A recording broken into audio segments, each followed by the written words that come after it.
جب تک جیوں میں آقا کوئی غم نہ پاس آئے۔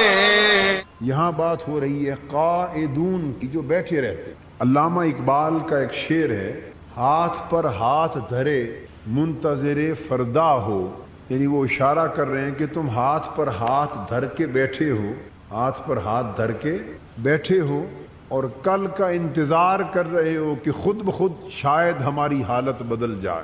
ان لوگوں کا ذکر کیا جا رہا ہے اس آیت کو، ہاتھ پر ہاتھ دھر کے تقدیر کا انتظار کر رہے ہیں، اس وقت کا انتظار کر رہے ہیں کہ جب اللہ جل مجدہ خود بخود اپنا فضل فرما دیں گے اور خود بخود ہماری تقدیر بدل دیں گے اور خود بخود ہماری مدد فرما دیں گے اور حالات میں تبدیلی آ جائے گی۔ تو جو لوگ ہاتھ پر ہاتھ دھرے بیٹھے ہیں انتظار میں، اس وقت کے انتظار میں کہ جب وقت بدل جائے گا، قرآن مجید قائدون کہتا ہے، ہاتھ پر ہاتھ دھر کے بیٹھے رہنے والے، اور ان کے مقابلے میں دوسرے لوگوں کو فرمایا مجاہدون۔ کیا فرمایا؟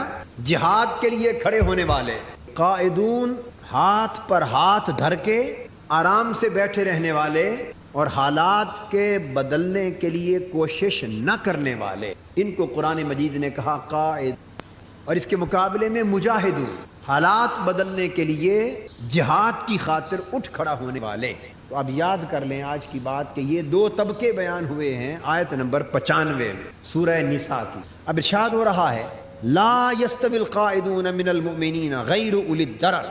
ہاں، جو لوگ بیمار ہیں، معذور ہیں، مفلوج ہیں اور اس طرح کے مجبور ہیں کہ جن کا اٹھنا، جن کا باہر جانا، جہاد کے لیے محنت کرنا، مشقت کرنا، کوشش کرنا جن کے لیے ناممکن ہے، جن کے لیے ناممکن ہے، وہ تو صاحبان عذر ہو گئے۔ صاحبان، ان کا تو ایک عذر ہو گیا، ان کی مجبوری ہو گئی، تو اللہ رب العزت نے ان عذر والوں کو مستثنیٰ فرما دیا، ان کو معاف فرما دی۔ تو جیسے آپ نماز پڑھتے ہیں تو بعض ایسی تکلیف کی حالت آ جاتی ہے کہ اس وقت کے لیے نماز عذر کے باعث معاف ہو جاتی ہے۔ آپ روزہ رکھتے ہیں تو روزے کے دوران ایسی تکلیف آ جاتی ہے کہ اس وقت کے لیے روزہ مؤخر ہو جاتا ہے۔ مسافر ہے، اس کے لیے نماز قصر ہو جاتی۔ تو کچھ عذر ہوتے ہیں، کچھ مجبوریاں ہوتی، آدمی بالکل بے ہوش ہو جاتا ہے تو وہ 5 وقت سے زیادہ وقت بھی بے ہوشی رہتی ہے، زیادہ وقت اس وقت کی نماز جو ہے تو بے ہوشی میں حالت میں۔ تو بات سمجھا یہ رہا ہوں کہ جو عذر ایسے ہیں جن کے باعث انسان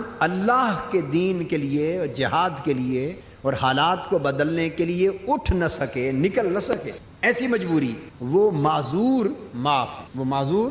اب ان معذوروں کو چھوڑ کر باقی گھروں میں بیٹھنے والوں کو قرآن مجید نے کہا قائدون، ہاتھ پر ہاتھ دھرے منتظر، ہاتھوں پر ہاتھ دھر کے اس دن کا انتظار کرنے والے کہ جس دن خود بخود اس قوم کی نے کہا ان اللہ لا یغیر ما بقوم حتی یغیروا ما بانفسہم۔ اللہ تعالیٰ اس قوم کی حالت اور اس قوم کی تقدیر کبھی نہیں بدلا کرتا جس قوم کو خود اپنی حالت کے بدلنے کی فکر نہ ہو۔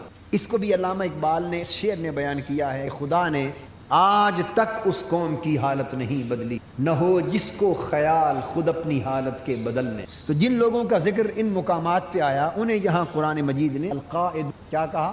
قائد۔ تو فرمایا کہ یہ قائدون، ہاتھوں میں بیٹھے رہنے، گھروں میں بیٹھے رہنے والے، اور یاد رکھ لیجئے یہ مردوں کو بھی شامل ہے اور عورتوں کو بھی شامل۔ کن کو؟ چونکہ آگے قرآن مجید کی آیت نمبر 98 میں الا المستضعفین من الرجال والنساء والولدان، تینوں کا نام آ رہا ہے، عورتیں مستثنا نہیں ہیں، عورتوں کے لیے چھوٹ بولیے نہیں ہے۔ آگے آ رہا ہے کہ سوائے ان کمزوروں کے جو مردوں میں سے ہیں، عورتوں میں سے ہیں اور بچوں میں سے ہیں، اور وہ استطاعت نہیں رکھتے سفر کی، باہر نکل۔ تو جب تینوں کا نام لے کر آگے ایک مقام پر ایگزمپشن، استثناء دیا، تو اس سے پتہ چلا کہ یہ حکم بیک وقت مردوں کے لیے بھی ہے، عورتوں کے لیے بھی ہے اور جوانوں کے لیے، لڑکوں کے لیے بھی اور لڑکیوں کے لیے بھی۔ یاد رکھنی، تعلیمات جب عموم پر آتی ہیں تو وہ مردوں، عورتوں، جوانوں، بیٹوں، بیٹیوں سب کے لیے عام ہوتی، سوائے اس مقام کے کہ جس میں نام لے کر عورتوں کو الگ کر دیا گیا ہو، مستثنا کر دیا۔ ہاں، اس جہاد کی ذمہ داری کی ادائیگی کی نوعیت جدا جدا ہو، اس ذمہ داری کی ادائیگی کی نوعیت جدا جدا ہو. مرد اپنے حساب سے فرض ادا کر رہے ہوں گے، عورتیں اپنے حساب سے، جوان اپنے حساب سے، بوڑھے اپنے حساب سے، بیٹیاں اپنے حساب سے، بیٹے اپنے، مگر حکم جہاد وہ سب کے لیے برابر ہوگا. ذمہ داریوں کی اور حکم کی ادائیگی کی نوعیت جدا ہو. اللہ پاک نے فرمایا کہ جو اس طرح بغیر عذر کے گھروں میں بیٹھ رہتے ہیں وہ لوگ المجاہدون فی سبیل اللہ باموالہم، اور وہ لوگ جو اللہ کی راہ میں اپنا مال خرچ کر کے اور اپنی جانیں خرچ کر کے جہاد کر. سن لو کہ یہ دو طبقے اللہ کی نگاہ میں کبھی برابر نہیں ہو سکتے. اللہ پاک نے اعلان فرما دیا کہ جو لوگ اللہ کی راہ میں اپنی جانیں لٹا رہے ہیں، اللہ کی راہ میں اپنی زندگی لٹا رہے ہیں، اللہ کی راہ میں تکلیفیں اور مشقتیں برداشت کر رہے ہیں، اور وہ لوگ جو اللہ کے دین کی راہ میں اپنا مال خرچ کر رہے ہیں، مال لٹا رہے ہیں اور جہاد میں مصروف. سو جہاد کرنے والے جان و مال سے، اور گھروں میں بیٹھ کر انتظار کرنے والے کہ چلو ان کی کوشش سے حالات بدل جائیں تو ہمارے دن بھی پھر جائیں. تو جہاد کرنے والے، کوشش کرنے والے، تگ و دو کرنے والے اور گھروں میں بیٹھ کر انتظار کرنے والے اللہ کی نگاہ میں برابر درجے کے مسلمان، یکساں درجے کے مومن نہیں ہو سکتے. اس لیے نہیں ہو سکتے کہ انہوں نے فقط انتظار کیا، انہوں نے اپنی جان داؤ پر لگا دی. انہوں نے فقط انتظار کیا، انہوں نے اپنا مال کھپا دیا. وہ فقط اچھے بھلے دنوں کو تکتے رہے اور یہ اچھے بھلے دنوں کی خاطر مرتے رہے، کٹتے رہے. وہ حالات کے بدلنے کے لیے فقط دعائیں کرتے رہے اور یہ حالات کے بدلنے کے لیے اپنا تن من دھن سب کچھ لٹاتے رہے. تو اللہ پاک فرماتے ہیں کہ یہ کیسے انصاف ہے کہ میں ان دونوں کو برابر سمجھ لوں؟ نہیں. فرمایا لا یستوی، یہ دونوں برابر نہیں ہو سکتے. فضل اللہ المجاہدین باموالہم وانفسہم علی القاعدین درجہ.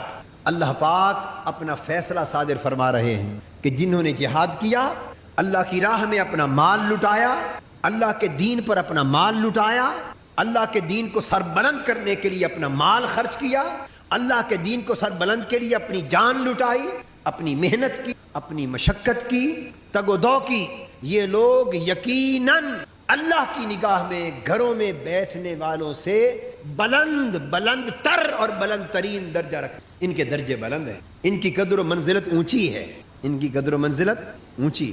یہی وجہ ہے کہ جب سیدنا امام حسین رضی اللہ تعالیٰ کربلا معلیٰ کی طرف لے گئے تو چند صحابہ اور اہل بیت پاک کے افراد آپ کے ساتھ تھے، مگر اس علاقے میں اس دور میں کئی اور بھی نیک لوگ بھی تھے. وہ ساتھ نہ گئے، وہ بیٹھے رہے. انہوں نے اپنا تن من دھن لٹا دیا تو کیا دونوں درجے میں برابر رہے؟ بولیے، کیا دونوں درجے میں برابر رہے؟ انہوں نے ظلم کا ساتھ بھی نہ دیا مگر حق کی خاطر کٹے بھی نہ. تو کیا حق کی خاطر کٹنے والے اور ظلم کا ساتھ تو نہ دیں مگر بیٹھے رہنے والے، کیا دونوں برابر ہو سکتے؟ نہیں ہو سکتے. اللہ پاک نے فرمایا کہ مجاہدین اور قائدین دونوں اللہ کی نگاہ میں برابر نہیں، بلکہ جہاد کرنے والوں کے درجے اور فضیلتیں اللہ کی بارگاہ میں. وَكُلًّا وَعَدَ اللَّهُ الْحُسْنَى، مگر اگر ہیں اہل ایمان اور کسی مجبوری کی وجہ سے، اب یہاں ایک تیسرے طبقے کی بات آ گئی، باہر نہیں آ سکے، جہاد نہیں کر سکے، تگ و دو نہیں کر سکے، ہیں ایمان پر، ظلم کا جھوٹ کا ساتھ بھی نہیں دے رہے، مگر حق کی خاطر عملاً جہاد بھی نہیں کر رہے، مگر جھوٹی اور باطل راہ پر بھی نہیں چل رہے، نیک عمل کر رہے ہیں، گھر میں بیٹھے نیک عمل کر رہے ہیں، اللہ کر رہے ہیں، لوگوں کو بھلائی کی راہ بتا رہے ہیں، لوگوں کو سچائی کی طرف رغبت دے رہے ہیں، حق اور خیر کی دعوت لوگوں تک پہنچا رہے ہیں. گھر بیٹھے ہیں مگر گھر بیٹھے بھی ہیں خیر کی راہ پر، نیکی کی راہ پر، تقوی کی راہ پر، دین کی راہ پر ہیں، جھوٹ اور باطل کا ساتھ نہیں دے رہے اور جہاد بھی نہیں کر رہے. تو فرمایا ایسے سب لوگوں سے اللہ پاک نے وعدہ تو بھلائی کا ہی کر لیا ہے، بھلائی ان کو بھی عطا کر دے گا. اب یہاں آپ سب کی بات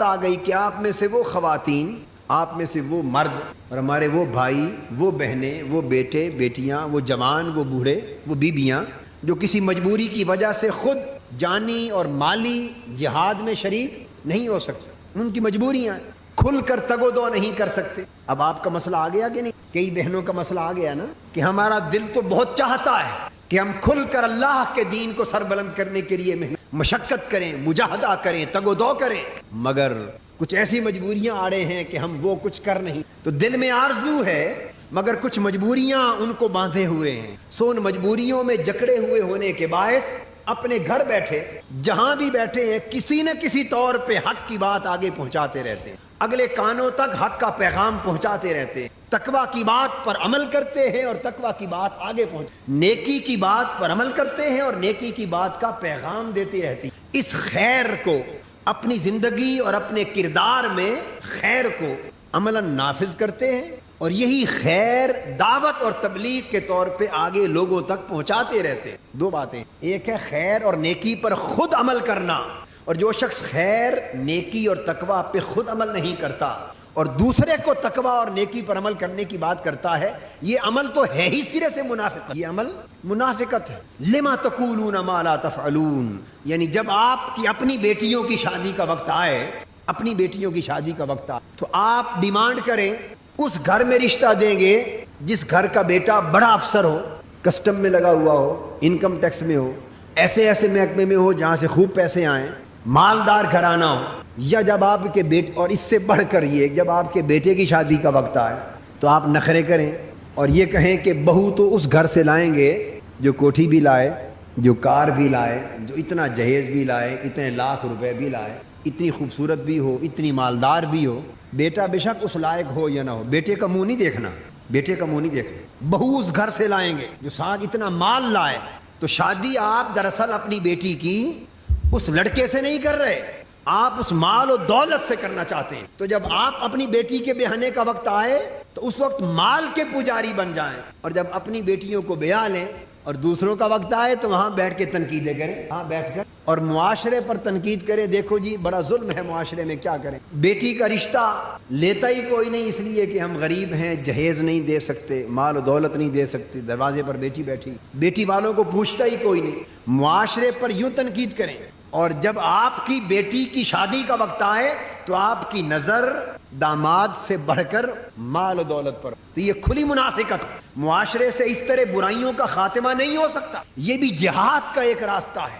اگر آپ چاہتے ہیں کہ معاشرے کے حالات بدل جائیں تو معاشرے کے حالات کو بدلنے کے لیے میری ماؤں، بہنوں، بیٹیوں، آپ کو اپنے گھر کے اندر خود انقلاب برپا کرنا ہوگا، اپنی ذہنیت کو بدلنا ہوگا. اس مشن کے ساتھ وابستگی کا معنی یہ ہے کہ آپ یہ عزم کر لیں کہ بیٹا بیاہیں تو شریعت محمدی کے ضابطے کے مطابق، اور بیٹی کی شادی کریں تو شریعت مصطفی کی ضابطے کے مطابق. دنیا کی مال اور دولت کی طلب کی لعنت کو ٹھکرا دو، اپنی عمل، اپنی زندگی، اپنے گھر کے نظام کو شریعت کے تابع کر دو، اصول کے تابع کر دو، نیکی اور تقویٰ کے تابع کر دو. اگر آپ اپنے ایک ایک گھر میں اس نظام کو نافذ کرنا شروع کر دیں تو دیکھیے کہ دیکھا دیکھے آپ کے محلے انقلاب آتا ہے. مگر آپ یہ کام کرنا نہیں چاہتے. آپ توقع کرتے ہیں کہ یہ کام دوسرا کرے، ہم دیکھتے رہیں. یہ کام آغاز نہیں کرنا چاہتے. آپ سے کہا جائے کہ یہ مہندیاں چھوڑ دیں تو آپ چھوڑنے کو تیار ہوں گی. یہ میرا درس قرآن چھوڑ دیں گی، مہندی تیل نہیں چھوڑیں گے. بڑی کھری سی بات ہے، بڑی کھری بات ہے. اگر آپ میں سے یہ آپشن دی جائے کہ کون مہندی تیل پر جو ہزاروں لاکھوں روپے کے پیسے برباد ہوتے ہیں اور ہندوانہ رسمیں اور اس سے فحاشی اور بے پردگی جنم لیتی، اگر آپ سے کہا جائے کہ یا وہ چھوڑ دیں یا میرا درس چھوڑ دیں تو آپ بآسانی کہہ دیں گے یہ آپ کا درس ہے، اس میں پرابلم کوئی. یہ چھوڑنا آسان ہے نا، کہ یہ تیل، یہ مہندی، یہ لغو، یہ فضول، یہ اسراف تبذیر کیا ہے سوائے پیسوں کی بربادی اور غریب خاندانوں کے اندر دنگا فساد. جب چار رسمیں آپ شادی کی کرتی ہیں اور ہر رسم کے لیے شرط ہے کہ نیا سوٹ پہن کے جانا ہے، شرط ہے یا نہیں جی؟ اور ہر سوٹ کے رنگ کے ساتھ جوتا پہن کے جانا ہے، اور ہر جوتے کے رنگ کا زیور پہننا ہے، اور اسی رنگ کی نیل پالش بھی لگانی ہے، اور اسی رنگ کی میک اپ بھی کرنی ہے. یہ ہے کہ نہیں شرط ہے نا؟ تو آپ سے کہا جائے کہ یہ ہزارہ روپے کا لغو اور فضول خرچہ ہے جو ہزاروں لاکھوں گھروں کی زندگی برباد کر رہا ہے، تو آپ اس کے خلاف تو بولیں گی، اس کے خلاف تو بولیں گی، مگر اس کو چھوڑنے پر تیار تو کون ہے جو اس کو چھوڑنے پر تیار نہیں ہے؟ سب تیار ہیں، پورے عزم کے ساتھ تیار ہیں. میں آپ کو یقین دہانی کراتا ہوں مجھے آپ کہیے آپ خانہ خدا میں ہیں، درس قرآن ہو رہا ہے، یہ مہندی کرنے کے لیے کبھی شادی شدہ بہنوں سے پوچھ رہا ہوں، مہندی کی رسم کرنے کے لیے کبھی آپ کو شوہر نے مجبور کیا یا آپ مجبور کرتی ہوں؟ بولیے بھئی، خواہ آپ بیٹے والی ہو یا بیٹی والی ہو، میں دونوں سے پوچھ رہا ہوں، مہندی کی رسم کریں گے یہ مجبور شوہر کرتا ہے یا بیوی کرتی؟ آپ کرتی۔ تیل کریں گے شوہر مجبور کرتا ہے یا بیوی مجبور کرتی؟ اتنا کچھ سامان اٹھا کے ریڑھیوں، ٹانگوں اور کاروں پر لاد کر لے جائیں گے بیٹی والوں کے گھر اور بیٹے والوں کے گھر، یہ شوہر مجبور کرتا ہے یا بیوی مجبور کرتی؟ اس کا مطلب یہ ہوا کہ یہ سارا فساد نہیں، یہ مہندی کی بات نہیں کر رہا۔ دیکھیے ہماری ایک بہن نے مجھے کہا کہ ہم نے تو 16 سال ہو گئے کبھی مہندی نہیں لگائی ہاتھ پر۔ میں اس مہندی کی بات نہیں کر رہا، وہ مہندی آپ کے لیے جائز ہے، وہ مہندی عورتوں کے لیے جائز ہے، میں اس رسم کی بات کر رہا ہوں جو شادیوں کے ساتھ متعلقہ رسم ہے۔ میں عرض یہ کرنا چاہتا ہوں کہ شوہر اگر لاکھ چاہے تو گھر سے ان ناجائز رسموں کے لاکھوں اور ہزارہ روپے کے اخراجات کا بوجھ اتار نہیں سکتا۔ اگر وہ زور دے گا تو گھر میں فساد پیدا ہو جائے، بدمزگی ہوگی۔ میری بہنوں اگر آپ چاہیں تو شوہر کا دماغ خراب ہے، اس کی تو جان چھوٹ جائے گی خرچے سے، وہ تو آپ کو لاکھ دعائیں دے گا کہ اللہ آپ کے درجے بلند کرے، یہ مسئلہ حل کر دیا۔ اگر آپ یہ تہیہ کر لیں کہ شادی کا مقصد فقط نکاح اور ولیمہ، شادی کا مقصد فقط نکاح یعنی نکاح اور رخصتی، یہ بیٹی والوں کی شادی اور بیٹے والوں کی ولیمہ، اگر یہ تہیہ کر لیں کہ فقط یہ دو چیزیں اس کا نام شادی ہے، تو بتائیے کہ لکھوں روپے کے خرچے بیک وقت ختم ہو جاتے ہیں کہ نہیں؟ اور یہ لازم نہ کریں اپنے اوپر کہ شادی کے موقع پر بیٹی کے سسرال والوں کو یا بیٹے کے سسرال والوں کو اتنے درجن سوٹ اور اتنے لاکھوں روپے کے خرچے اور زیورات باہر توڑ دینے، اگر نہ دیں تو کیا ہو جاتا؟ کوئی سر پھوڑ دے گا آپ کا؟ بھائی بیٹی والے بیٹے کو دے دیں، بیٹے والے بیٹی کو دے دیں، اور اس سے زائد کچھ ہو تو ایک دوسرے کے والدین کو دے دیں یا بیٹیوں کو دے دیں، گھر میں بس ختم ہو گئی بات، وہ بھی اگر جتنی وسعت ہو۔ حقیقت پسند بننے کی کوشش آج کا معاشرہ کیوں نہیں کرتا؟ کیوں نہیں کوشش کرتا؟ لڑکے سے پوچھو فلاں جگہ شادی کرنی، تو آج مرد اور لڑکے کی سوچ بگڑ گئی، نہ اپنی شکل دیکھے گا، نہ اپنی عقل دیکھے گا، نہ اپنا شعور تعلیم دیکھے گا، مگر اس سے پوچھو غریب خاندان ہے مگر بچی بڑی اچھی سلیقہ مند ہے، نیک ہے، صالح، یہ خوبیاں اس کی نگاہ میں جچتی نہیں، اس کی نگاہ بچی کی نیکی پر، تقوی پر، سلیقہ مندی پر، خاندان کی شرافت پر نہیں، اس کی نگاہ بھی ان کی مالداری پر ہے، اس کے جہیز پر ہے، ان کی کوٹھیوں پر ہے، کاروں پر ہے۔ لعنت ہے اس طرح کی سوچ رکھنے والے جوانوں پر۔ پھر وہ ایمان کی بات کرتے ہیں، دین کی بات کرتے ہیں، اسلام کی بات کرتے ہیں۔ تو میرا پیغام، باہر نوجوان بھی بیٹھے ہیں، مرد بھی بیٹھے ہیں، اندر بیٹیاں بہنیں بھی بیٹھی ہیں، دونوں کے نام مشترک ہے۔ اگر منہاج القرآن کے مشن سے آپ کی وابستگی، تو اس وابستگی کی پہلی شرط یہ ہے کہ تہیہ کر لو کہ اپنی زندگی کو استوار کرتے وقت، یہ فیصلہ کرتے وقت، مال اور دولت کے تصور کو اپنے پاؤں کے تلے روند دیں گے۔ کر لو یہ تہیہ، یہ قابل قبول ہے۔ کردار پر دیکھو، پر وہی ہاتھ کھڑا کریں جو اس پر قائم رہ سکیں، وہی ہاتھ کھڑا کریں جو قائم رہ سکیں، جو قائم رہ سکیں۔ میں یہ عرض کر رہا ہوں، یہ ایک بہت بڑا جہاد ہوگا اس مشن کی طرف۔ اور ایک بات اور کہنا چاہتا ہوں، یہ بات برسبیل تذکرہ آ گئی، اور میری ایک بہن نے لکھا بھی تھا کہ جہاد اور انقلاب کی تعلیم کے ساتھ ساتھ اصلاح احوال کی بھی تھوڑی بات میرے ذہن میں آلریڈی ہے، ہر بات میں وہ لازم ہے۔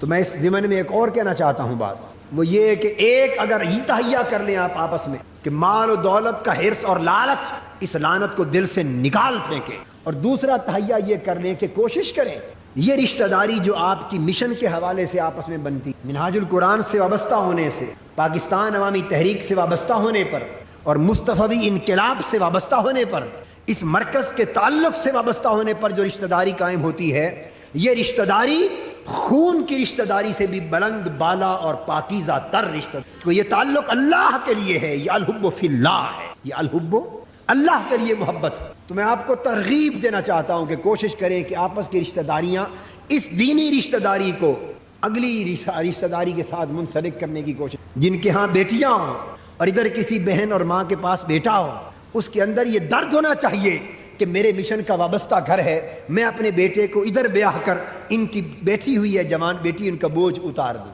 ان کا بوجھ، یہ فکر ہونا چاہیے ایک دوسرے کے ساتھ۔ اگر آپ اس طرح آپس میں منسلک ہونے لگے یقین جانیے بہت سے خاندانی جھگڑوں سے نجات مل، بہت سے مسائل حل ہوں گے، جھگڑوں سے نجات مل جائے گی۔ اور یہ جو بہت سے گورکھ دھندے ہوتے ہیں، جی ہم تو نہیں چاہتے تیل مہندی اور فلاں فلاں رسمیں کرنا، پر کیا کریں لڑکے والوں کا اصرار ہے، ہم تو بیٹی والے ہیں، مجبور ہیں، ہم انکار نہیں کر سکتے۔ اس مجبوری سے جان چھوٹ جائے گی جب دونوں گھر مشن کے ساتھ وابستہ ہوں، دونوں گھر مشن کے ساتھ وابستہ ہوں، اور نکاح طے کریں کہ منہاج القرآن کے مرکز پہ جا کے ہوگا، نکاح منہاج القرآن کے مرکز پر ہوگا۔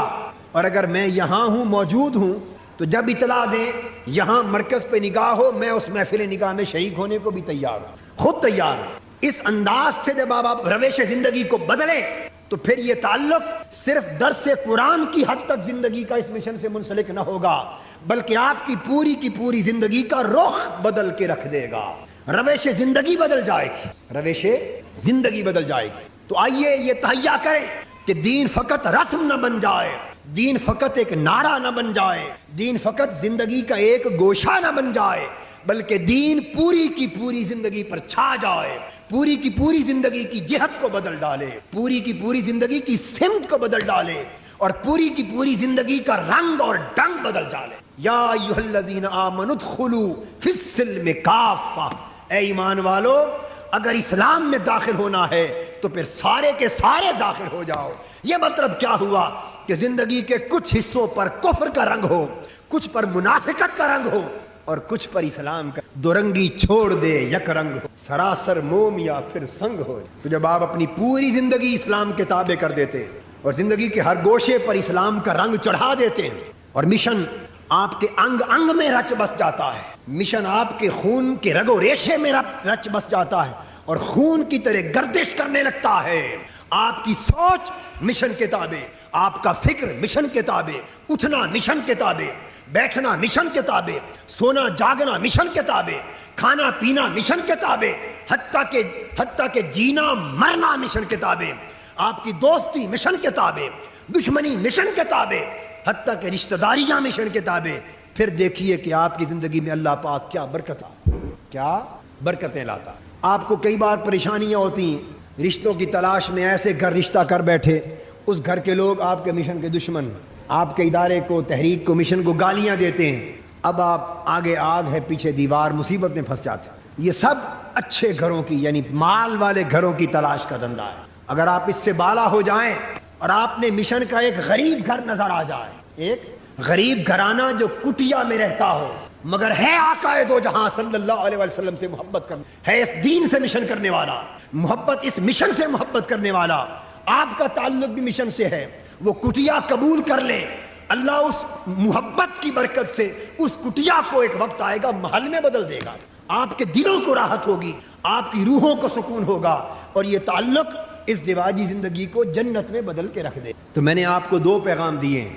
اللہ رب العزت نے فرمایا کہ وہ تمام لوگ جو نیکی کی راہ پر ہیں، خیر اور تقوی کی راہ پر ہیں، مگر جہاد بھی نہیں کر سکتے، مگر گھر بیٹھے جہاں تک ممکن ہے اللہ کے دین کے لیے کچھ کرتے رہتے ہیں، ویلی نہ وہ کچھ کر دی رہو، خالی بانڈا بھر دی رہو، گھر بیٹھ کر بھی کوئی بات اللہ کی چلتی رہے۔ تو اللہ پاک نے فرمایا کہ چلو ان کے لیے بھی بھلائی کا وعدہ ہے، ان کے لیے بھی بھلائی کا وعدہ ہے، مگر دوبارہ دہرا دیا کہ بھلائی کے وعدے والوں یہ نہ سمجھ لینا کہ جہاد کرنے والوں کے برابر ہو جائیں گے چونکہ بھلائی کا وعدہ جو ہو گیا، نہیں، فرمایا نہیں، دوبارہ وفضل اللہ المجاہدین علی القائدین اجرا عظیما، بھلائی کا وعدہ تو ضرور ہے، جو کسی مجبوری کے باعث مرد یا عورت اللہ کے دین کو سر بلند کرنے کے لیے جہاد میں حصہ نہیں لے سکتے مگر دل سے چاہتے ہیں اور کچھ نہ کچھ کرتے رہتے ہیں، بھلائی کا وعدہ تو ان کے لیے ضرور ہے، مگر ایک طرف وہ اور ایک طرف عملاً جہاد کرنے والے، جہاد کرنے والوں کو اللہ اجر عظیم عطا فرمائے گا، درجات منہ۔ اب سنتے آئیے، جہاد کرنے والوں کو اللہ اجر عظیم عطا فرمائے گا، انگلی پر گنے ایک بات، کیا بولیے؟ جہاد کرنے والوں کو اللہ اجر عظیم عطا فرمائے گا، اور جب وہ اجر عظیم کہتا ہے اس اجر عظیم کا کوئی انسان شمار نہیں کر سکتا، خدا جانے وہ اجر کہاں سے شروع ہوتا ہے اور کہاں تک جا کے ختم، وہ بلا حساب و کتاب اجر ہے، اپنی رضا دے گا، اپنے انعامات دے گا، اپنا قرب دے گا، اپنا فضل دے گا، اپنا احسان دے گا، اپنا انعام دے گا، اور خدا جانے آخرت میں اپنا دیدار دے گا، اور جنتیں بے حساب دے گا، اپنی نوازشات دے گا، اپنی طرف سے خصوصی لطف و کرم دے گا، قلبی راحت دے گا، خدا جانے کیا کیا دے گا۔ اس نے تو ایک جملے میں بات کی، اجر عظیم عطا فرما کن کو؟ جو میرے دین کے لیے جہاد کریں گے۔ اور پھر فرمایا درجات منہ، اگلی بات، دوسری بات انگلی پر گنے۔ پہلا کیا فرمایا؟ انگلی پر گنے، اجر عظیم دے گا۔ پھر فرمایا درجات منہ، پھر اپنی طرف سے ان کے درجے بلند کر دے گا۔ ان کے درجے تو جہاد نہ کرنے والے جتنے متقی ہوں، جتنے تہجد گزار ہوں، جتنے عبادت گزار، یہ نکتہ سمجھنے والا ساری رات کھڑے ہو کر مصلی پر اللہ کے حضور دست بستہ عبادت کرنے والے ہوں، ساری رات سجدوں میں گڑ گڑا کے رونے والے ہوں، ساری رات اللہ اللہ کی تسبیح کرنے والے ہوں، ساری عمر روزہ رکھنے والے ہوں، جتنے نیک متقی پرہیزگار عبادت گزار ہوں مگر جہاد کے لیے باہر نہیں نکلے، وہ لوگ اور وہ نیکوکار متقی جو جہاد کا جھنڈا اٹھا کے باہر نکل آئے ہیں، اللہ پاک نے فرمایا ان کے درجوں میں اور ان کے درجوں میں زمین آسمان کا فرق ہے۔ درجات منہ، اپنی بارگاہ سے بہت سے درجے عطا فرمائے گا، ومغفرتن، اور بخشش کی بارش فرمائے گا، ورحمتن، اور اپنی رحمت سے ان کی جھولیوں کو بھر دے گا، وکان اللہ غفور الرحیم، اور اللہ تعالیٰ معاف فرمانے والا ہے اور رحم کرنے والا ہے۔ اندازہ کر لیں کہ اللہ تبارک و تعالیٰ نے اپنے دین کی خاطر جہاد کرنے والوں کے درجے کتنے بلند فرما دیے، کتنے بلند فرما دیے۔ آگے آیت نمبر 97 میں فرمایا ان الذین توفاہم الملائکۃ ظالمی انفسہم، وہ لوگ فرشتے جن کی جان قبض کرنے کے لیے آتے ہیں، وہ لوگ جو جہاد سے بچتے ہیں، جہاد سے گریز کرتے ہیں، جہاد سے بولیے گریز کرتے ہیں، گھبراتے ہیں، گھروں میں بیٹھے رہتے ہیں، اور پھر بیٹھے بیٹھے موت تو ہر ایک پر آنی، موت کا وقت اگر آپ گھروں میں بیٹھے رہیں تو کیا موت سے بچ جائیں گے؟ اگر آپ جہاد کے لیے دین کے دشمنوں، ظالموں، منافقوں، حاسدوں اور طاغوتی طاقتوں اور منافق طاقتوں سے ٹکر لینے کے لیے میدان میں نکل آئیں تو جو وقت موت کا مقرر ہے کیا موت اس سے پہلے آ جائے گی؟ موت تو جہاں بھی آنی ہے۔ ایک واقعہ بتاتا ہوں، حضرت سلیمان علیہ السلام کے زمانے میں ایک شخص تھا، وہ ایک روز دوڑا حضرت سلیمان علیہ السلام کے پاس آیا اور گھبرا کر کہنے لگا، حضرت آج بازار میں سے گزر رہا تھا، آپ کا صحابی تھا حضرت سلیمان علیہ السلام، تو ملک الموت جو موت کا فرشتہ ہے وہ انسانی صورت میں حضرت سلیمان علیہ السلام کی خدمت میں آتا ہوگا، تو وہ صحابی تھے، پہچانتا تھا وہ شخص کہ یہ موت کا فرشتہ ہے۔ وہ کہنے لگا کہ آج موت کے فرشتے نے مجھے گھور کر دیکھا ہے، سر سے پاؤں تک بڑا گھور کے دیکھا ہے، ایسے لگتا ہے کہ آج میری شامت آ گئی، ایسے محسوس ہوتا ہے کہ میری موت کا وقت آ گیا، یہ دن کا وقت، تو کیا کروں؟ آپ نے فرمایا بھئی تیرا کیا خیال ہے؟ اس شخص نے عرض کیا حضرت ایسا کریں، چونکہ ہوائیں حضرت سلیمان علیہ السلام کے تابع تھی، ہوائیں تابع تھی، عرض کیا حضرت آپ ہواؤں کو حکم دیں وہ مجھے یہاں سے اڑا کر سمندر پار کئی ہزار میل کسی جزیرے میں پھینکا، اتنا دور پھینکیں کہ ملک الموت تو آج یہاں پھر اسے خبر ہی نہ چلے کہ میں کہاں چلا۔ آپ مسکرا پڑے، ہواؤں کو حکم دیا تیز آندھی سے اڑا کر سمندروں پار ایک جزیرے صحرا میں پھینک۔ شام رات گزر گئی، اگلے دن ملک الموت حضرت سلیمان علیہ السلام کی خدمت میں حاضر ہوا، فرشتہ حاضر ہوئے۔ حضرت سلیمان علیہ السلام نے مسکرا کے پوچھا، بھئی کل تو نے ہمارے ایک آدمی کو گھور کے دیکھا تھا اور وہ گھبرا کے میرے پاس آیا تو مجھے ڈر کے کہنے لگا کہ آج میری موت آنے والی ہے، تو ہواؤں کو حکم دیں مجھے سمندر پار ہزار میل صحرا میں پھینکا، تو میں نے پھر ہواؤں کے ذریعے اسے وہاں پہنچا دیا۔ تو آپ نے فرمایا بتاؤ وہ ماجرا کیا تھا؟ ملک الموت جواب دینے لگے، اسرائیل علیہ السلام، میں نے کہ حضرت ماجرا یہ تھا کہ کل کی شام اس کی موت میرے پاس درج تھی، کل جن لوگوں کی میں نے روح قبض کرنی تھی اور جن جن لوگوں نے کل مرنا تھا تو کل کی لسٹ میں اس کا نام شامل تھا، مگر لکھا ہوا تھا کہ وہ اتنے سمندر پار فلاں صحرا میں اس کی موت واقع ہوگی، اتنے سمندر پار صحرا میں موت واقع ہوگی، یعنی میں اس کی روح وہاں قبض کروں گا۔ وہ پھر رہا تھا یہاں، میں نے اسے گھور کے دیکھا کہ آج تو میں نے اس جگہ جا کے قبض کرنی، یہ یہاں پھر رہا ہے تو وہی شخص اور نہ ہو۔ حیران ہو کر دیکھا کہ یہ شام تک وہاں پہنچے گا کیسے؟ اب میں نے تو انتظار نہیں کرنا، میں نے تو مقرر وقت پہ وہاں پہنچنا ہے، تو یہ یہاں ہے، میں تو فرشتہ ہوں، پہنچ سکتا ہوں، یہ کیسے پہنچ؟ تو میں اسے دیکھ کر یہ تعجب کر رہا تھا، خیر میں گزر گیا، میں اپنے مقرر وقت پر وہاں پہنچا تو میں نے اس کی روح قبض کر لی اور لے گیا اسے۔ تو بتانا یہ چاہتا ہوں کہ موت سے آپ بچ، تو قرآن کہتا ہے وہ لوگ جو اس وجہ سے اپنی جانوں پر ظلم کرتے رہے اور گھروں میں بیٹھے رہے اور اللہ کے دین کے جہاد کی خاطر باہر نہ نکلے، تو جب ان کی موت کا وقت آتا ہے، روح قبض ہونے کا وقت آتا ہے تو فرشتے ان سے پوچھتے ہیں قالوا فیما کنتم، تم کس حال میں تھے، کیا کام کرتے رہے، تم نے جہاد میں حصہ کیوں نہ لیا، اللہ کے دین کی سربلندی میں اپنا حصہ کیوں نہ ڈالا، چپکے سے گھر کیوں بیٹھے رہے۔ جب ملک الموت سوال کرتا ہے ان سے تو وہ جواب دیتے ہیں قالوا کنا مستضعفین فی الارض، وہ کہتے ہیں مرد بھی اور بولیے مرد اور عورتیں سب جواب دیتے ہیں جو گھروں میں بیٹھے رہتے ہیں، جواب دیتے ہیں کہ ہم کمزور تھے، ناتواں تھے، کچھ مجبوریاں تھیں، ہم زمین میں اتنے مجبور بندھے ہوئے تھے کہ ہم جہاد کے لیے کچھ کر نہیں سکتے تھے، کچھ کر نہیں سکتے تھے، بڑے مجبور۔ اس پر اللہ رب العزت کا جواب کہ فرشتے ان سے کہتے ہیں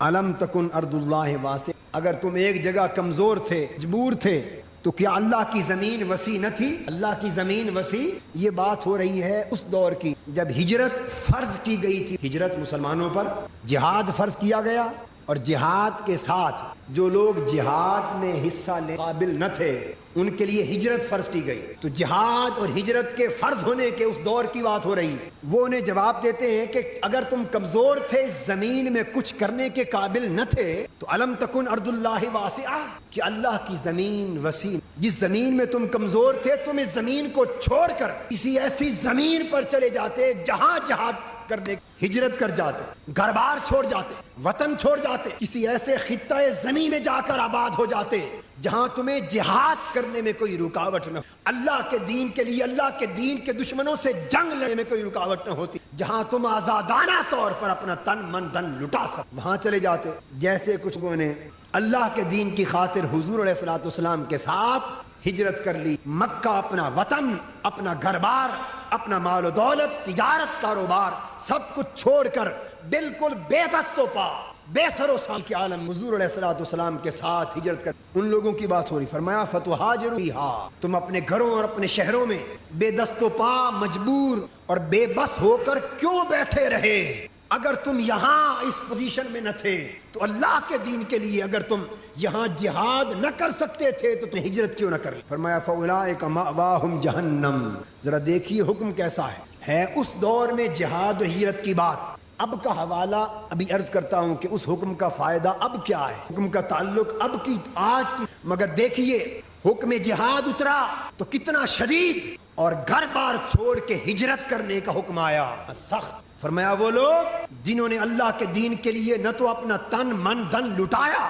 نہ تو جہاد کیا اور نہ ہی ہجرت، جہاد کیا اور ہجرت کی، ان دونوں کے لیے حکم آیا فاولئک مأواہم جہنم، ڈر کر جہاد نہ کرنے والوں اور ڈر کر ہجرت بھی نہ کرنے والوں، دونوں سن لو کہ پھر تمہارا ٹھکانہ سوائے جہنم اور دوزخ کی آگ کے اور کوئی وساعت مسیرا، اور تمہارا ٹھکانہ برا ہے، تمہیں اب جہنم کی آگ میں جلنا ہوگا، دوزخ کا ایندھن بننا ہوگا، یا اللہ کے دین کو سر بلند کرنے کے لیے اپنا تن من دھن لٹانے، اور اگر یہاں ممکن نہ تھا تو وطن اور گھر بار چھوڑ کسی ایسی جگہ ہجرت کر جاتے، اس مقام پر جا کر پھر تم نے نہ یہ کیا جہاد اور نہ وہ کام کیا ہجرت، تو جب دونوں کام چھوڑ دیے تو آؤ اب جہنم کی آگ میں جلنے کے لیے تیار ہو۔ کتنا بڑا حکم ہے، ہم نے قرآن کو پڑھنا چھوڑ دیا، قرآن کے پیغام کو سمجھنا چھوڑ دیا، یہ شہادت گہے الفت میں قدم رکھنا ہے۔ لوگ آسان سمجھتے ہیں، مسلمان سمجھتے ہیں کہ فقط حلال کے رزق کی روٹی کھا لی، 5 وقت کی نماز پڑھ لی، تسبیح پڑھ لی، اللہ اللہ کر لیا، ہم سمجھتے ہیں کہ شاید ہم نے اسلام کے سارے، نہیں، اسلام کے بڑے حق ہیں۔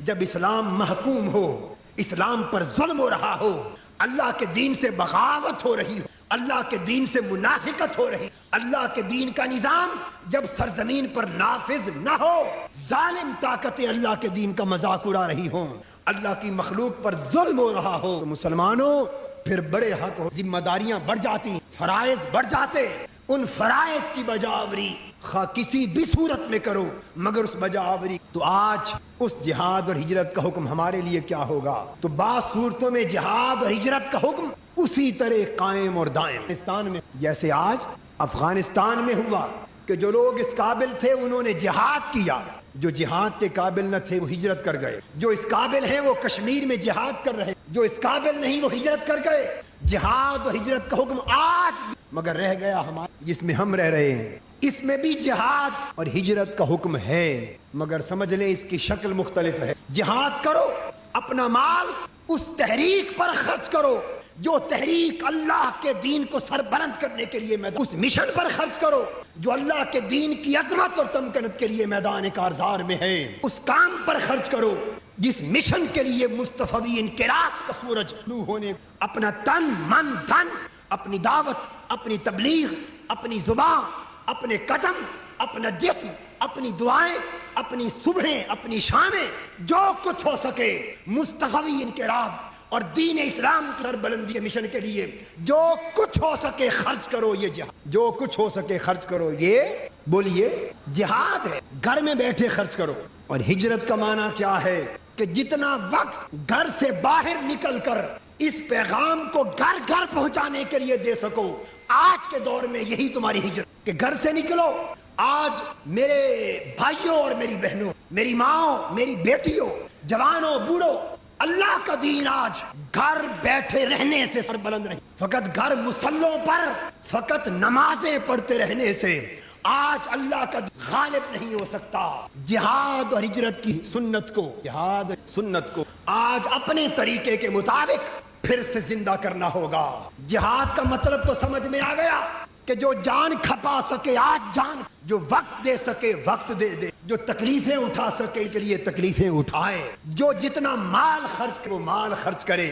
یہ تو ہو گیا جان اور مال سے۔ اور ہجرت کیا ہوئی کہ کچھ نہ کچھ وقت اس مشن کے لیے گھر سے نکلا کرو، جہاں تک ہو سکے ایک ایک گھر میں اس مشن کی دعوت کو پہنچاؤ، دین کے پیغام کو پہنچاؤ، حرکت کرو، گھروں سے نکلو، جہاں جہاں جا سکو تنہا جاؤ، قافلے جا سکے تو قافلوں کی شکل میں جاؤ، وفد جا سکے تو وفدوں کی شکل میں جاؤ، شہر شہر جاؤ، قریہ قریہ جاؤ، گاؤں گاؤں جاؤ، کراچی سے خیبر تک اور لاہور میں لاہور سے محلے سے محلے تک، جس کی بساط، جس کی طاقت جتنی ہے، جس کے وسائل جتنے ہیں، اپنی بساط کی حد تک گھروں سے نکلو اور کونے کونے تک اللہ کے دین کی سربلندی کے پیغام کو عام کر دو۔ گھروں سے اس مقصد کے لیے نکلنا تمہارا اللہ کے حضور ہجرت میں، ہجرت تصور، گھروں سے نکلنا ہجرت ہوگا۔ بولیے بولیے، یا آج اس مشن کو سمجھنے کے لیے اپنے احوال کی اصلاح کی فکر لے کر، اپنے ذہنوں اور قلب کی اصلاح کی، اللہ کے دین کا پیغام اپنی روحوں میں اتارنے کے لیے اور اس امت کے احوال کو بدلنے کی تڑپ اور آگ انہوں میں جلانے کے لیے آپ گھروں سے نکل کے آئی ہیں۔ یہ بھی ہجرت کا ایک حصہ، یہ بھی ہجرت کا ایک حصہ ہے۔ مگر میری بہنوں، یہ آگ جو آپ کے سینوں میں لگانا چاہتا ہوں، اور میرے بھائیوں اور بیٹوں، یہ آگ جو آپ کے تن بدن کو لگانا چاہتا ہوں، میری آرزو یہ ہے کہ ایسے شعلے بن جاؤ کہ جو جسم تم سے ملے اس کے اندر بھی آگ لگے، ہر جسم شعلہ زن ہو جائے، یہ چنگاری ہر جگہ بھڑک جائے، گھر گھر یہ چراغ جل جائے، ہر طرف یہ پیغام پہنچ، اور اس وقت تک چین سے نہ بیٹھو، آرام سے نہ بیٹھو جب تک ہر گھر میں مصطفی انقلاب کے چراغ جائے۔ آپ کو سمجھانا چاہتا ہوں کہ مشن کو تیزی کی کوشش کریں، کیسٹوں کو سنا کریں، مہینے میں درس ہوتا ہے، ہر ہفتے اپنے اپنے علاقوں میں درس کریں، ہماری جو بہنیں درس دینے والی ان کو بلایا کریں، جہاں وہ نہ پہنچ سکے ویڈیو کیسٹ لگایا کریں، محلے کی خواتین کو 50-100 خواتین کو جمع کریں، گھر گھر جا کر، جس طرح آپ کے بیٹوں بیٹی شادی ہوتی تو نکلتے ہیں کہ نہیں میاں بیوی، اور گھر گھر جا کر 2 مہینے ایک ایک دروازے پر جا کر دعوت دے کر آتے ہیں۔ بولیے دے کر آتے ہیں کہ نہیں؟ بولیے دیتے ہیں یا نہیں؟ تو آپ کے بیٹے بیٹیوں کی شادی ہو، ایک ایک دروازے پر جا کر دعوت دیں اور آپ کی شان میں کمی نہ آئے، اور میرے مصطفیٰ کے دین کی دعوت ہو تو دروازے دروازے پر جانے میں آپ محسوس کریں کہ ہوگی۔ لعنت ہے ایسی عزت پر جو اللہ کے دین کی خاطر دروازوں پر جانے سے کٹے۔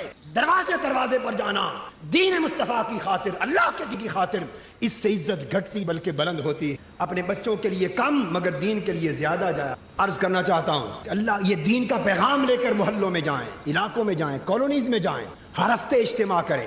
آپ عہد کریں کہ ہر ہفتے اجتماع کریں، صرف 1 گھنٹے بس، مختصر کیسٹ چلائیں، تلاوت کریں۔ پڑھنے والی خواتین منہاج الافکار جلد سوم لے لی آپ نے، تیسری جلد نہیں، تیسری وہ بھی لے لیں. پہلی تو آپ نے اس وقت لے لی تھی نا. تیسری جلد زیادہ ضروری ہے. تیسری جلد اس میں تربیت ہے. تربیت وہ خریدیں، آپ بھی خریدیں، نوجوان بھی خریدیں، مرد عورت سب لوگ خریدیں. اس میں سے سبق پڑھ کے سنائیں، پیغام سنائیں، درس قرآن کے کیسٹ لگائیں، حضور کی سیرت میں سے بیان پڑھیں اور مشن میں سے کچھ ان کو پیغام دیں اور دعوت دے کر بڑے ماہانہ اجتماع کے لیے جمع کریں تاکہ اجتماع بڑھے، چراغ سے چراغ جلے. یہ آپ کا جہاد ہوگا، یہ آپ کی ہجرت ہو. فرمایا الا المستضعفین من الرجال والنساء والولدان لا يستطيعون حیلۃ ولا يهتدون سبیلا. صرف وہ مرد، وہ عورتیں اور وہ بچے جو واقعی بے بس، جو واقعتاً بے بس، مجبور، معذور ہیں، بیمار ہیں اور اتنے مجبور ہیں کہ ان کے پاس کوئی تدبیر اور کوئی راہ کہ وہ جہاد یا ہجرت میں حصہ لے سکے. فرمایا بس وہ معاف. صرف وہ ہے آپ میں سے کوئی اتنا مجبور کہ جو جہاد اور ہجرت کا جو مفہوم میں نے اب سمجھایا اس میں سے کسی سبیل پر بھی حصہ نہ لے سکے؟ کوئی ہے ایسا مجبور؟ کوئی ہے ایسا مجبور؟ تو فرمایا نہیں.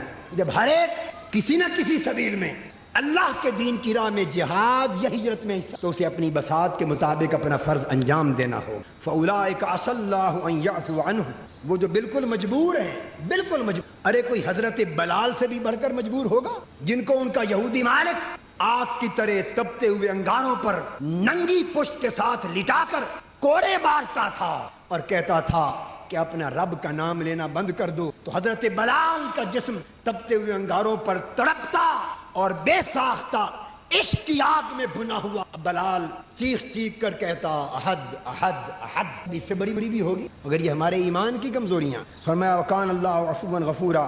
اللہ ایسے لوگوں کو تو معاف کرتا ہے جو بالکل ہی جن کے پاس کوئی راستہ نہ ہو مگر باقیوں کو نہیں. اور آخر میں فرمایا ومن یہاجر فی سبیل اللہ یجد فی الارض مراغما کثیرا وسعۃ. بس جو کوئی اللہ کی راہ میں ہجرت کرتا ہے، اللہ کی راہ میں گھر سے نکلتا ہے، ہجرت کرتا ہے، وہ یقیناً بڑی جگہ پائے گا اور بڑی کشادگی پائے گا. بڑی جگہ پائے گا اور بڑی کشادگی پائے گا. روزی میں کشادگی ہوگی، اس کے کاروبار میں فراخی ہو. تم اللہ کے دین کے لیے گھر سے نکل کے دیکھو، اللہ کے دین کے لیے لٹا کر دیکھو.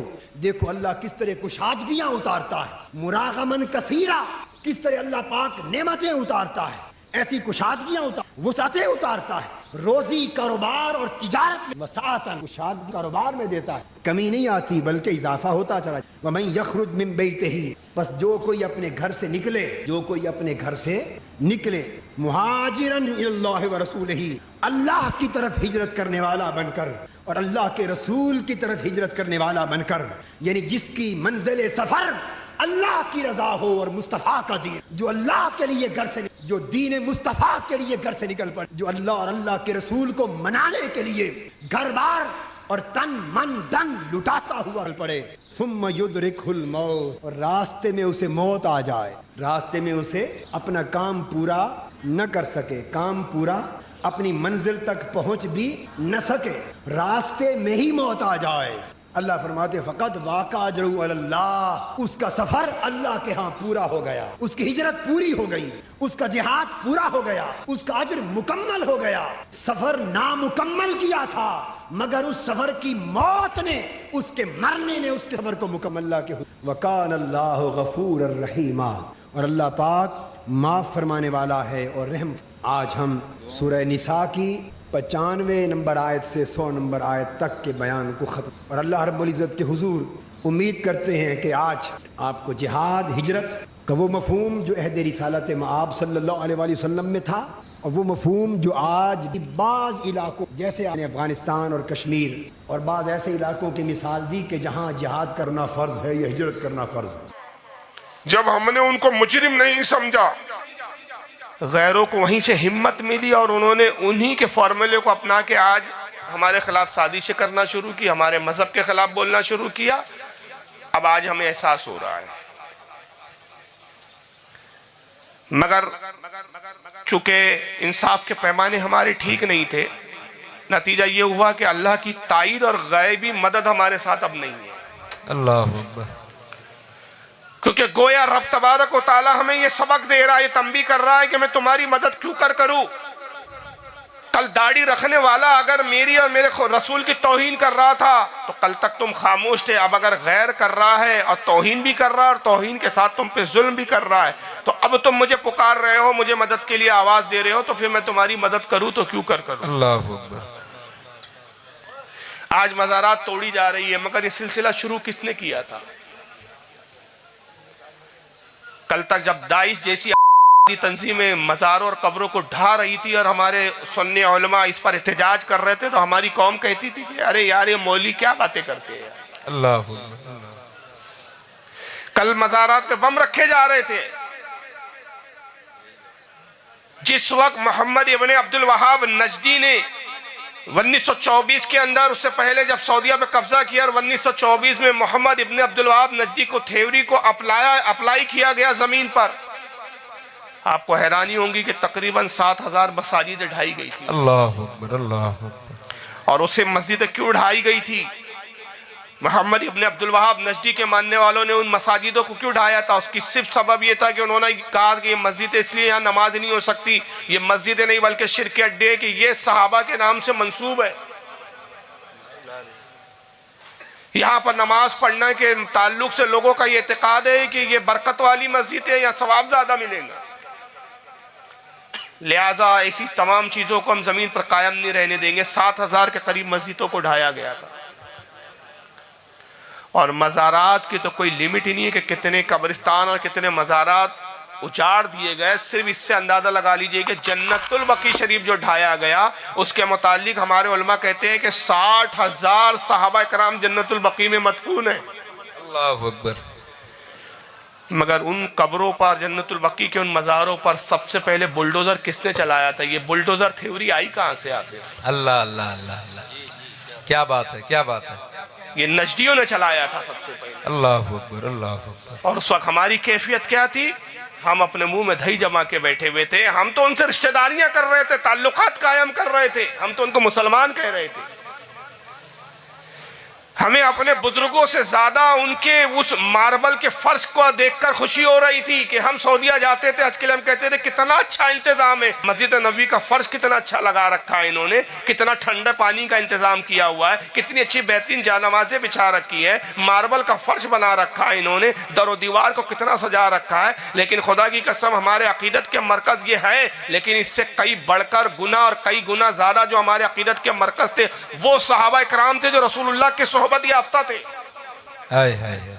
وہ رسول کی اہل بیت تھی جو نبی کے خون اور نبی کا خاندان تھے۔ سبحان اللہ، سبحان اللہ۔ مگر کیا اس بنیاد پر ہم نے ان سے کبھی نفرت کی کہ انہوں نے سیدہ خاتون جنت سیدہ فاطمہ کی مزار پہ بلڈوزر چلایا؟ اللہ اکبر، اللہ اکبر۔ کیا اس بنیاد پر ہم نے ان سے کبھی نفرت کی اور ان سے قطع تعلق کیا کہ انہوں نے امام حسن کی قبر پر بلڈوزر چلایا ہے،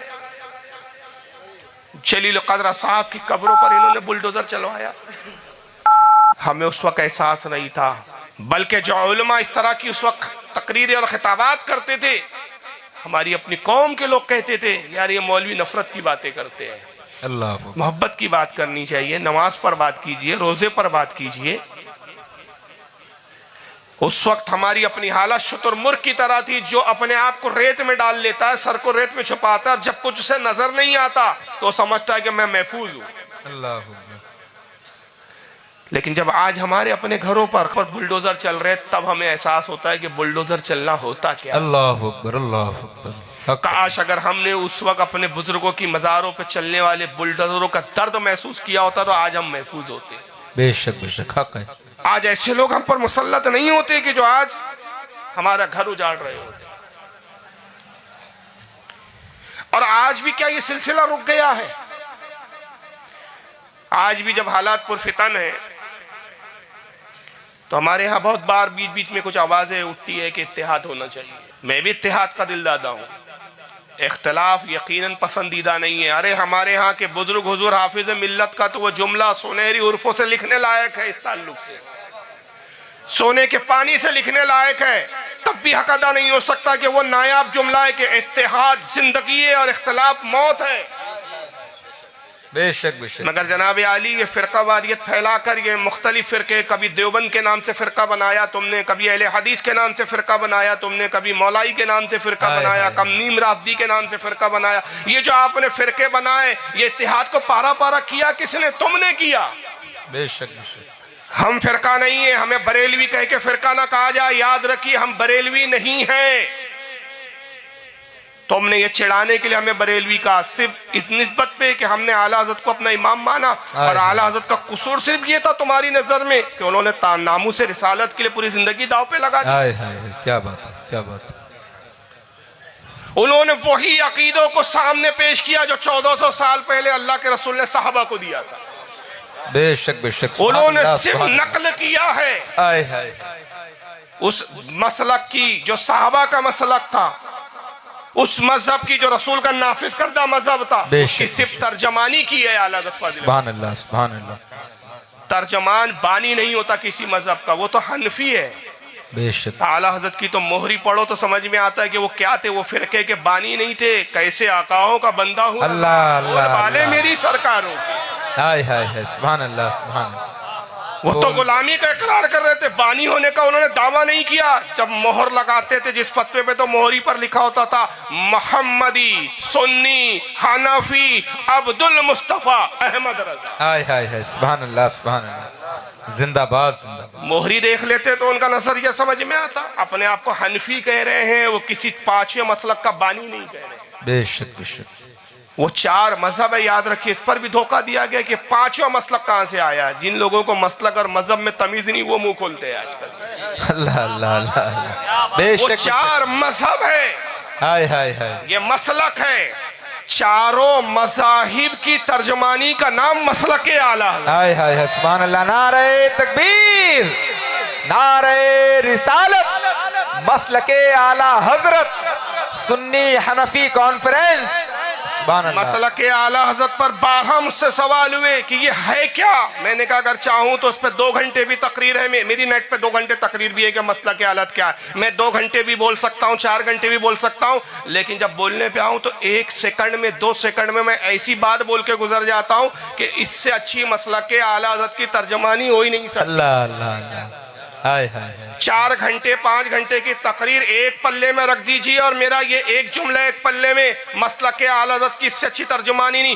منشائے الہی کے مطابق اللہ کے رسول سے محبت کرنے کا نام مسلک اعلیٰ حضرت. ہائے ہائے ہائے ہائے ہائے سبحان اللہ سبحان اللہ. زندہ باد زندہ باد. بہت اچھا حضرت ماشاءاللہ. یہ 4 گھنٹے کی تقریر ایک طرف، منشائے الہی کے مطابق محبت رسول کرنے کا نام مسلک اعلیٰ حضرت ہے ماشاءاللہ. یہی ہے اعلیٰ حضرت کا نچوڑ.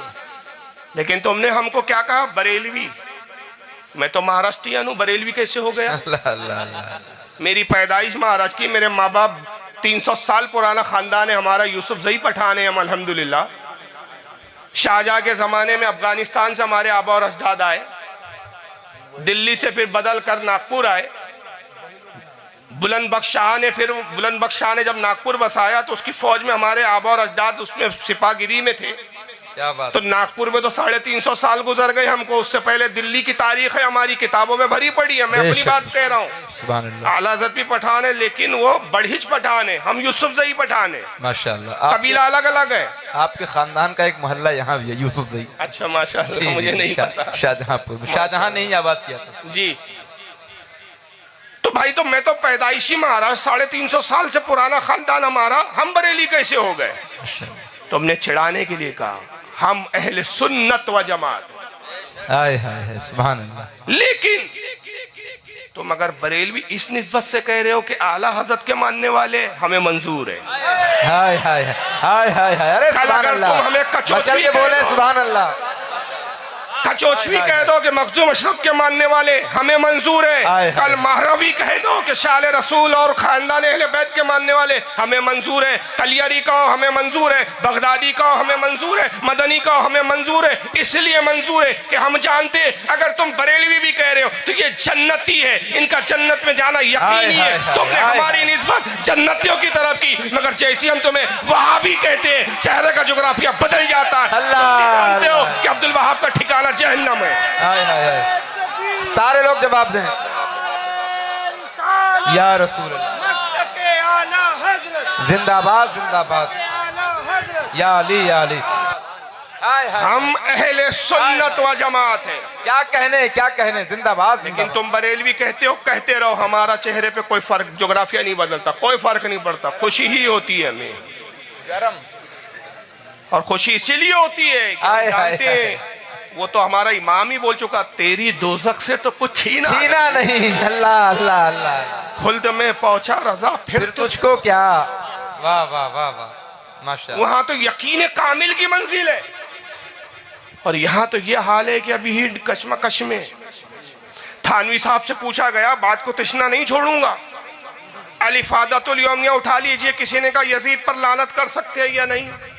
اللہ اللہ اللہ، اچھا عجیب مولائی ہے آج کی، کبھی ان مولائیوں سے میری گفتگو تو میں عرض کروں ان سے کہ آپ کو ہم سے نفرت ہو گئی ہے، جبکہ خدا کی قسم ہم حسین کے ماننے اور چاہنے والے، ہائے ہائے ہائے، بے شک سبحان اللہ، ہم نے ہمیشہ اہل بیت کا دفاع کیا ہے، بے شک اور یزیدیوں کو جواب بھی ہم نے ہی دیا ہے، سبحان اللہ سبحان اللہ۔ لیکن آج آپ کو ہم نہیں چلتے، دیوبندیوں چل رہے ہیں آپ کو، ذرا دیوبندیوں کی کتابیں تو پڑھو، انہوں نے اپنے ابا یزید کی تعریفوں میں کیا کیا کہا ہے، اللہ اللہ اللہ، کیا کیا لکھا ہے۔ کیا بات ہے، تو صرف ہماری دشمنی میں ہمارے دشمن کو دوست بنا چکے ہو۔ آئے ہائے ہائے، ارے یہ پڑھیے فتاوی رشیدیہ رکھیے ٹیبل پر، اس میں رشید احمد گنگوہی جو ان کا غوث اعظم ہے، دیوبندیوں کا ان سے سوال ہوا ہائے ہائے ہائے، کیا بات ہے، کہ رسول اللہ کے والدین مومن تھے کہ کافر تھے؟ اللہ، بلا جھجک، کوئی تعویل کیے بغیر، کوئی گنجائش نکالے بغیر، بے ساختہ بے دھڑک لکھ دیا کہ رسول اللہ کے والدین کافر تھے۔ معاذ اللہ رب العالمین، سب لوگ باپ بھی پڑھیں، کافر نبی کا، ماں بھی کافر، معاذ اللہ، مگر جیسی اسی کتاب میں یزید کے بارے میں سوال ہوا کہ یزید مومن ہے یا نہیں، اللہ، تو گنگوئی صاحب کا قلم چلتا ہے، کہتے ہیں کہ یزید مومن تھا، استغفر اللہ، امام حسین کے قتل کے سبب فاسق ہوا، کفر کا حال معلوم نہیں، عقیدہ تو دل پر موقوف ہوتا ہے۔ اب اس کا عقیدہ کیا تھا اسلام کے بارے میں تو دل کے اندر ہے، ہم نے یزید کا دل تو جھانک کر دیکھا نہیں، لہٰذا اس کو کافر کہنا جائز نہیں۔ معاذ اللہ رب العالمین، استغفر اللہ رب، تو یزید کے دل میں کیا تھا ان کو نہیں معلوم، مگر نبی کے ماں باپ کا دل انہوں نے چیر کے دیکھ لیا تھا، اللہ اللہ، اور وہاں ان کو کفر نظر آ گیا، ہائے ہائے ہائے، استغفر اللہ۔ بہت عمدہ بہت عمدہ، تو جن کی یہ دوگلی پالیسی ان کو تم نے گلے لگایا، یہ مولائیوں سے کہہ رہا ہوں، تو پہلے گریبان میں تو جھانک کر دیکھو، ان کی بے یقینی کا عالم یہ ہے۔ تھانوی صاحب سے سوال ہوا یزید پر لعنت کر سکتے ہیں یا نہیں، الافادۃ الیومیہ میں تھانوی صاحب جواب دیتے ہیں کہ یزید پر وہ لعنت کرے جس کو اپنے حال پر کہ اس کا خاتمہ ایمان پر ہوگا اس پر یقین ہو، وہ لعنت کرے۔ یہاں تو ابھی اپنی ہی پڑھی ہے، اپنا ہی کچھ خبر نہیں۔ اللہ اللہ اللہ، یہ حکیم الامت بول رہے ہیں کہ ابھی اپنی پڑھی ہوئی، اپنے کو خود پتہ نہیں اپن کہاں جانے والے ہیں، کیا ہونے والا ہے۔ کہتے ہاں اگر ایمان پر انتقال ہو گیا تو پھر قبر میں یہی کریں گے، کوئی کام نہیں رہیں گے تو لعنت بر یزید کرتے رہیں گے، لیکن ابھی تو کچھ پتہ نہیں کہ خاتمہ کس حال پر ہو، لہذا ابا جان یزید پر کچھ بول نہیں سکتے، خاموش ہے یہ۔ مگر یہاں ہمارے امام کا عالم کیا ہے، خوف نہ رکھ رضا ذرا، ہائے ہائے، ارے تو تو ہے عبد مصطفیٰ، تیرے لیے امان ہے، تیرے لیے امان ہے، کریم اپنے کرم کا صدقہ، لائیم بے قدر کو نہ شرما، تو اور رضا سے حساب لینا، رضا بھی کوئی حساب میں۔ ہائے ہائے، نعرہ تکبیر، نعرہ رسالت، سنی حنفی کانفرنس، تعلیمات اعلیٰ حضرت۔ یہاں جنت میں جانے کا اتنا یقین، اور جنت میں یقینی نہیں، یقین کی تو وہ منزل ہے کہ کاش محشر میں ان کی آمد ہو، بھیجے سب ان کی شوقت پہ لاکھوں سلام، اور مجھ سے خدمت کے قدسی کہے ہاں رضا مصطفیٰ جان رحمت پہ لاکھوں۔ یہ یقین کی منزل پر ہے۔ کیا بات ہے، تو ہم یقین کے مسلک کے کو چھوڑ کر بے یقینی والے مسلک کو کیوں اختیار کریں، جہاں معاملے ڈاماڈول ہے، لیکن بات دور تک چلے گئی ہے۔ تو یہی تو ہمارا مسلک تھا کہ اعلیٰ حضرت کے ہم ترجمان بن کر، اعلیٰ حضرت رسول کے ترجمان ہیں، ہم اعلیٰ حضرت کے ترجمان بن کر یہی تو آپ کو سمجھا رہے تھے کہ دیکھیے جب ناانصافی ہو، تشدد ہو، ظلم ہو، تو ظلم کے معاملے میں اپنا اور پرایا نہیں دیکھا جاتا. کیا بات ہے. غلط غلط ہوتا ہے، مگر ہماری قوم سمجھ نہیں رہی تھی. ان گستاخوں کو ہم گلے لگا رہے تھے اور کیسی کیسی گستاخیاں ہم سن رہے تھے، برداشت کر رہے تھے. آج وہی گستاخی جب غیر کر رہا ہے تو ہمیں احساس ہو رہا ہے.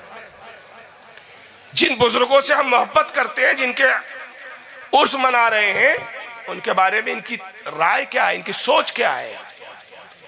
انہوں نے ابتدا بزرگوں سے کی. شیخ سعدی رحمت اللہ علیہ فرماتے ہیں کہ جب اللہ کسی کا دین چھینتا ہے سب سے پہلے اس کو بزرگوں کا گستاخ بنا دیتا ہے. اللہ سب سے پہلے وہ ابتدا اس کی کہاں سے ہوتی ہے؟ بزرگوں کا گستاخ بنتا ہے. کیا بات ہے. پھر جرأت اور ہمت بڑھتی ہے. کچھ ہوتا نہیں ہے، کوئی عذاب آتا نہیں ہے، کچھ ہوا خواہ اس کی واہواہی کرنے لگتے ہیں. پھر صحابہ تک جاتا ہے، پھر صحابہ کے بعد رسول اللہ تک جاتا ہے، اور پھر معاذ اللہ اللہ کی بھی شان میں توہین کر بیٹھتا ہے.